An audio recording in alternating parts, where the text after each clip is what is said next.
Hello, Mother Desi and the Desi family. I'm here. It's late at night.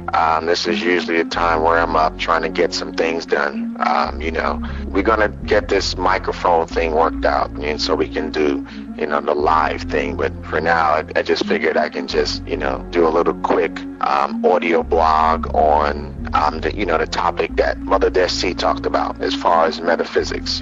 Just a simple way of understanding metaphysics.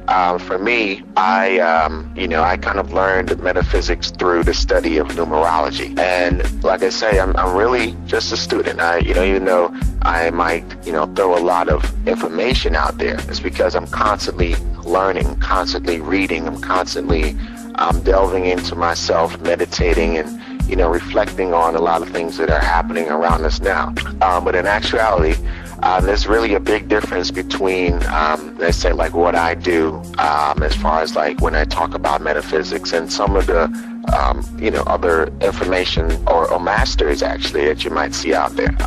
There are people like Dr. Phil Valentine, for example, Bobby Hemmett. You have Dr. Delbert Blair, who's excellent. Everyone has their own way of, like, say, translating metaphysics or even metaphysical and esoteric knowledge.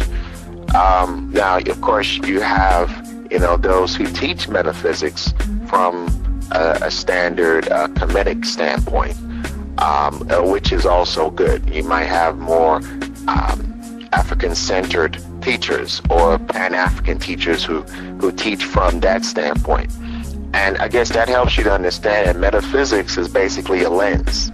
It's a lens. It's like, you figure out some type of method through which you look at the physical world and you apply that method you can apply it to anything. You can apply it to your relationships. You can apply it to business. You can apply it to just basically anything that affects, human reality.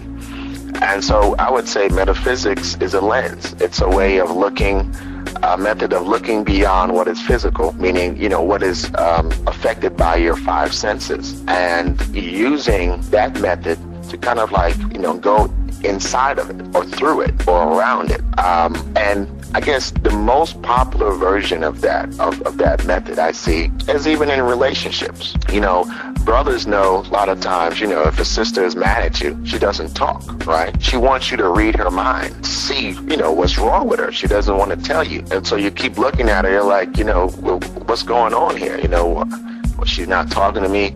If I say something to her, she doesn't respond. And at that point, what happens is that you have to become metaphysical. You have to go beyond the physical in order to find out what's going on within your relationship. And of course, a lot of times it's something you did, it's something you said, and you didn't realize that it really affected her in that way where she would shut down. And so in that sense, that is a method. And now how would you go about finding out? How would you go about finding out or reading her mind? A lot of times you just have to watch her actions. When you watch her actions, maybe she, slams things or, that throws dishes in the sink or, things like that. That helps you to understand, like, okay, she's mad at me today, or, I did something that was very wrong. And then, the best thing you can do from there is just apologize, even though you may not necessarily know what it was. You just apologize and, say, baby, I'm sorry, blah, blah, blah. And, hopefully it blows over well. Now, that's metaphysical. I mean, a lot of people don't look at that as metaphysics. But that's to tell you that metaphysics is actually a lens, because a lot of people don't look at things in a certain, like say, aspect.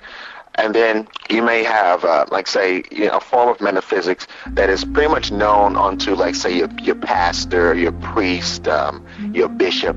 And therefore, metaphysics for them, like, for example, most pastors and priests, they get a metaphysical degree. And that metaphysical degree just pretty much says that this person, has, read up on their Bible, has studied certain metaphysical techniques, because, like, say, a lot of times if you go to any pastor, for example, for counseling, if you look, on the wall, you might see that he has a degree in metaphysics.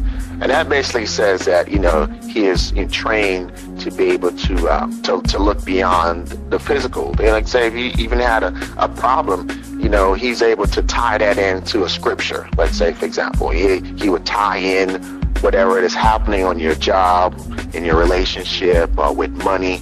He would tie that into a scripture, and that the method in doing so, it comes also from metaphysics. So there's different levels. And actually, no, I wouldn't even say levels. Let's not put it on, like, say, a version, let's say, like, the pastor is on a lower level. There's no such thing as levels as far as metaphysics. You have, like I say, you do have masters out there who into some, heavy metaphysics. They're into the more higher esoteric